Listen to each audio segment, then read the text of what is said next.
গাইবান্ধায় নিজ উদ্যোগে গড়ে উঠেছে অটিজম ও বুদ্ধি প্রতিবন্ধী বিদ্যালয়।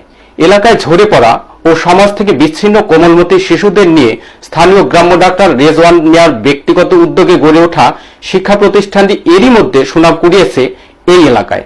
তবে এলাকার বাসিন্দারা বলছে, বিত্তশালীরা পাশে দাঁড়ালে এ বিদ্যালয়টি মডেল হিসেবে পরিচিতি পাবে। গাইবান্ধা থেকে সুমন মণ্ডলের প্রতিবেদন, জানাচ্ছেন শারমিন হক। গাইবান্ধা শহর থেকে মাত্র ৮ কিলোমিটার দূরে ধোপাডাঙ্গা গ্রামে বাস করছে ৪ শতাধিক প্রতিবন্ধী শিশু। তারা সমাজ থেকে অনেকটা দূরে, বঞ্চিত শিক্ষা ও খেলাধুলার সুব্যবস্থা থেকেও। তাদের কথা চিন্তা করে পল্লী চিকিৎসক রেজওয়ান মিয়া ২০১৩ সালে ২৭ শতক জমির উপর গড়ে তুলেছেন রামচন্দ্রপুর আর বুদ্ধি প্রতিবন্ধী ও অটিস্টিক বিদ্যালয়, যেখানে দক্ষ শিক্ষক শিক্ষিকা দ্বারা লেখাপড়া ও খেলাধুলার পাশাপাশি গান, নাচ, ছবি আঁকা, সেলাই প্রশিক্ষণ এবং বিনামূল্যে খাবারের ব্যবস্থা রয়েছে। এমনকি দক্ষ চিকিৎসক দ্বারা বিনামূল্যে চিকিৎসার ব্যবস্থা রয়েছে। সেই সঙ্গে শিশুদের ভ্যানে বাড়ি যাওয়া আসার সুবিধাও রয়েছে। এ নিয়ে খুব খুশি অভিভাবকরা। বিদ্যালয়ের প্রতিষ্ঠাতার দাবি, সমাজের বিত্তশালীরা যদি পাশে দাঁড়ায় তাহলে বিদ্যালয়টি জেলার অন্যতম মডেল হিসেবে পরিচিতি পাবে। আমাদের স্কুলের ম্যাডাম স্যাররা গান শেখায় এবং খেলাধুলা করায় এবং পিটি শেখায়, আমার ভালো লাগে। স্যার ম্যাডাম ভালো করে গান বাজনা শেখায়, সাহায্য করে, পিটি শেখায়, আমাদের অনেক ভালো লাগে। আমাদের পাশে যদি সরকারিকরণ স্কুলটা হতে পারে তাহলে আমরা পাশাপাশি সঙ্গে বাচ্চাকে নিয়ে আসতেও পারবো বা বাসায় নিয়ে যেতেও পারবো। এই কারণে আমি সরকারের কাছে আকুল আবেদন করতেছি, এই স্কুলটার জন্য সরকারিকরণ অতি জরুরি হয়।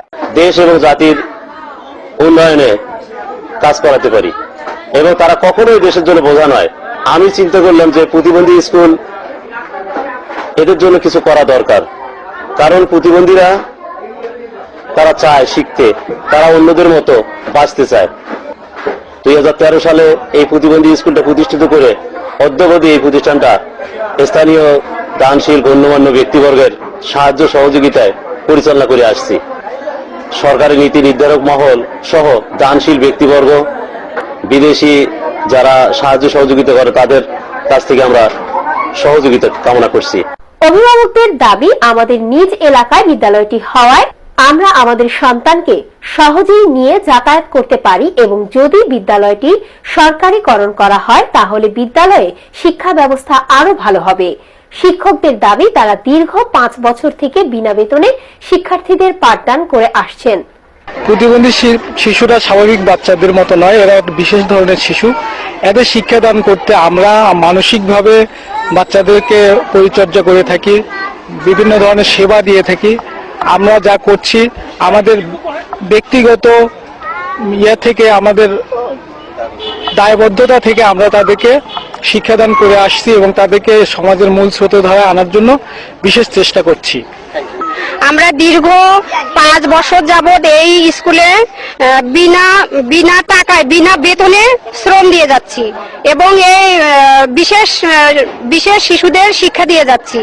আমাদের বেতন ভাতা এখনো হয়নি, তো এই বাচ্চাদেরকে স্কুলে প্রতিদিন শিক্ষা দান করা আমাদের পক্ষে অনেক ব্যয়বহুল এবং কষ্টকর। আমরা অনেক দূর থেকে অনেক টিচারে আমাদের নিজস্ব অর্থায়নে আমরা আসি যাই এবং প্রতিদিন বাচ্চাদেরকে নিজস্ব অর্থায়নে আমরা প্রতিদিন খাওয়াই। এটা আমরা দীর্ঘ ৫ বছর যাবৎ করে আসতেছি।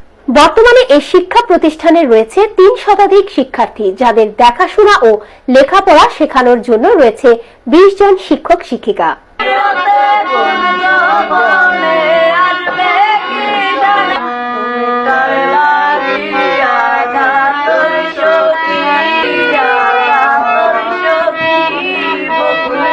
শারমিন হক, ন্যাশনাল ডেস্ক, কেটিভি বাংলা।